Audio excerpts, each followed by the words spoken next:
निर्दलीय प्रत्याशी के तौर पर कहीं न कहीं कालापीपल विधानसभा में चुनावी रंग देखने को मिल रहा है और कांग्रेस और भाजपा दोनों दलों को चुनौती देने के लिए निर्दलीय प्रत्याशी के तौर पर चतुर्भुज तोमर के द्वारा सैकड़ों गाड़ियों के काफिले के साथ नामांकन दाखिल करने के लिए विशाल रैली का आयोजन किया गया, जो अपने गृहग्राम तिलावत से प्रारंभ करके रडिया, लालपुरा, सालिया, देवली, मोरटा, केवड़ी, पोलाय कला, बगरावत कला, अवंतीपुर, बड़ौदिया, अरनिया होते हुए शुजालपुर पहुंचेगी, जहां पर अपना नामांकन करेंगे। नामांकन दाखिल करने से पहले पोलाय कला में मीडिया से रूबरू होते हुए निर्दलीय प्रत्याशी चतुर्भुज तोमर ने दोनों ही पार्टियों के प्रत्याशियों पर कटाक्ष करते हुए कहा कि कहीं न कहीं दोनों ही दलों के द्वारा कालापीपल विधानसभा में पैराशूट प्रत्याशियों को उतारा गया है। यही है मैंने पहले ही मेरी जो जनक्रांति यात्रा निकाली थी, उस जनक्रांति यात्रा का मुख्य ध्येय ये था कि कालापीपल की स्वाभिमान की। हम जो कालापीपल के निवासी हैं, कालापीपल के वासिंदे हैं, कालापीपल में विभिन्न क्षेत्रों में समाज सेवा, पारिवारिक क्षेत्र हो, चाहे कोई सा भी क्षेत्र हो, राजनीतिक क्षेत्र हो, या हम जो कृषि कार्य कर रहे हैं, व्यवसाय कर रहे हो, इन सब में जो व्यक्ति अपने व्यक्तित्व का निखार करता है उसको अवसर मिलना चाहिए। लेकिन ये देखा जा रहा है कि पार्टी इन सारी चीज़ों को दरकरार करके एक ऐसे लोगों को यहाँ पर लाया जा रहा है जिनका क्षेत्र से कोई नाता नहीं रहता है और चंद समय में वे कुछ भी वहाँ पर क्योंकि अवसरवादिता का ध्यान रखते हुए या वहाँ पर नेताओं के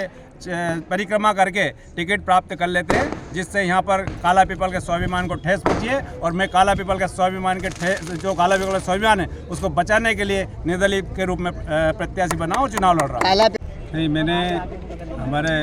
मेरे पिताजी के समय से सन 61 से कांग्रेस की सदस्यता ग्रहण की थी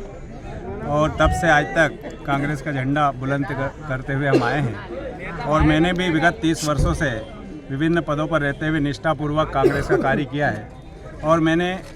हमें सन 2003 से मैं कांग्रेस पार्टी से निवेदन कर रहा हूं कि मुझे विधानसभा में प्रत्याशी बनाया जाए। 2003 में मैंने क्योंकि जो भी पार्टी का निर्णय स्वीकार किया, फिर 8 में फिर मैंने दावेदारी रखी, उसमें भी मुझे दरकिनार किया गया। मैंने फिर पार्टी का निवेदन स्वीकार किया, 2013 में भी पार्टी का निवेदन स्वीकार किया और 2018 में तो बाहरी व्यक्ति को यहाँ पर टिकट दे करके एक ऐसा माहौल तैयार किया पार्टी ने, जिससे कि जो नीचे के कार्यकर्ता जो कार्य करते हैं, जिनको कि उनको एक महत्वाकांक्षा होती है और उनको अवसर मिलना चाहिए, लेकिन पार्टी ने उन सारी भावनाओं को दरकिनार करके उन्होंने एक बाहरी पैराशूट प्रत्याशी को हमारे यहाँ पर दिया। पर फिर भी हमने फिर पार्टी का निवेदन स्वीकार किया और कहा कि अगली बार ऐसा ना हो। पार्टी ने इस बात को स्वीकार भी किया, लेकिन पुनः उसको दोहराया गया है और अब सहन शक्ति की एक सीमा होती है और उसी के कारण आज हमने ये फैसला किया है कि हम निर्दलीय प्रत्याशी के रूप में आज कालापीपल विधानसभा 169 से निर्दलीय प्रत्याशी के रूप में चुनाव लड़ेंगे और जनता के आशीर्वाद से चुनाव जीतेंगे। पोलाय कला से मुकेश शर्मा की रिपोर्ट।